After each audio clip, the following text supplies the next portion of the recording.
상담을 하다 보면 혹시 시어머니나 시부모님의 경우는 어떠세요? 이렇게 물어보면은 맞아요. 시아버지랑 똑같아요. 소송에 쓸 수 있는 자료들이 더 있을까 해서 이제 여쭤보면 되게 비슷하다. 안녕하세요. 해피어게인을 이뤄드리는 이혼 전문 변호사 서지연입니다.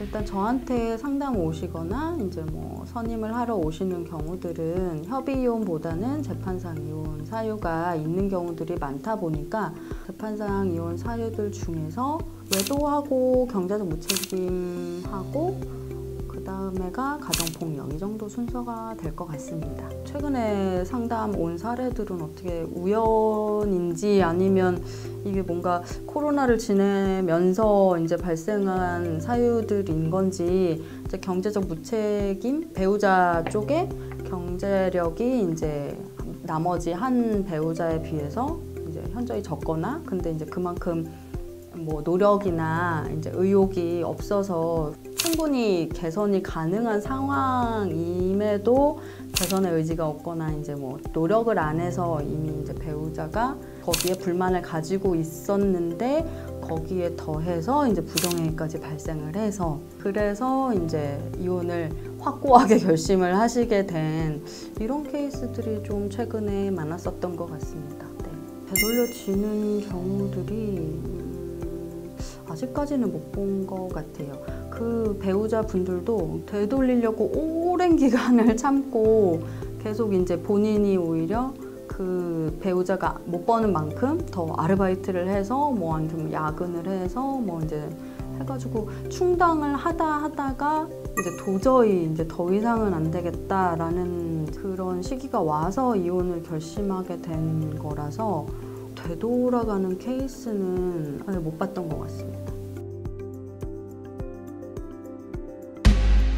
어떤 문제가 본인에게 아니면 직장에서 문제가 생겼을 경우에 그거를 해결하려고 하기보다는 약간 회피하려고 하는 성향들이 보이고, 그런 것 때문에 부부 사이에 이제 문제가 발생했을 경우에도 이제 경제적인 문제로 트러블이 생기면 둘이 잘 얘기를 해서 이제 발전적인 방향으로 해결해 나가면 되는데, 이제 부부 사이의 대화마저 이제 회피를 하게 돼서 이제 대화가 단절되고, 그러면 이제 한쪽은 계속 이제 허덕허덕 거리면서 어쨌든 가정 경제를 꾸려가다 보니까 가정 경제도 혼자 꾸리고 대화도 안 되고 공감도 안 되고, 나머지 한 명은 계속 이제 회피를 하려다 보니 이제 배우자까지 회피를 하게 돼서 밖으로 돌게 되는 그런 상황이 돼서 이제 나중에는 외도도 발생하고, 그렇게 되면 이제 더 이상 경제력이 있는 배우자가 참지 못하는 지경에까지 이르러서 이제 이혼을 결심하게 되는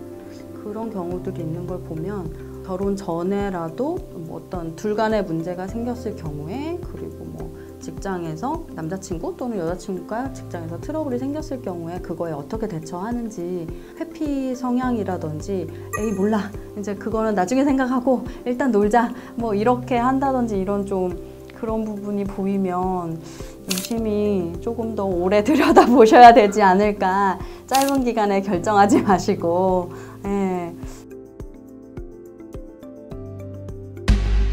또 한 가지의 이제 결혼 전에 알 수 있는 방법은, 특히나 이제 음주라든지 가정폭력 같은 경우는 원가정, 그러니까 그 상대방이면 상대방 부모님 그 경우를 보면은 조금이나마 약간 예측을 할 수 있는 경우들이거든요. 그래서 이 교제를 하는 기간 동안에도 물론 어렵고 힘든 자리기는 하지만, 좀 내가 정말 이 사람과 미래까지 꿈꾸고 있다라고 생각을 하면 그 전에 그 부모님들을 좀 자주 뵙고, 그 부모님이 두 분 간의 대화라든지 서로를 대하는 태도, 음주 습관, 가정폭력까지야 이제 외부인 앞에서 보이지는 않겠지만, 이제 이렇게 왜 울컥울컥하고 버럭버럭하는 이제 참지 못하는 성격, 이런 것들이 있으면 아무래도 나중에 내가 사귀는 사람이 지금은 안 그래도 그 비슷한 나이가 됐을 경우에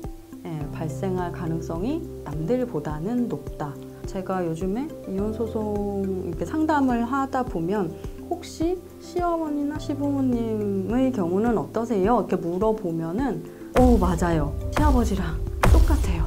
이런 얘기들을 제가 안 물어보면 생각들을 못 하시는데 제가 소송에 쓸 수 있는 자료들이 더 있을까 해서 이제 그렇게 여쭤보면 되게 비슷하다.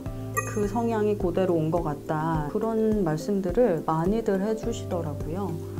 가정, 부모님들을 한번 잘 보라. 이거는 옛날부터 왜 어르신들이 하시던 말씀이잖아요. 그게 정말 틀린 게 없더라고요.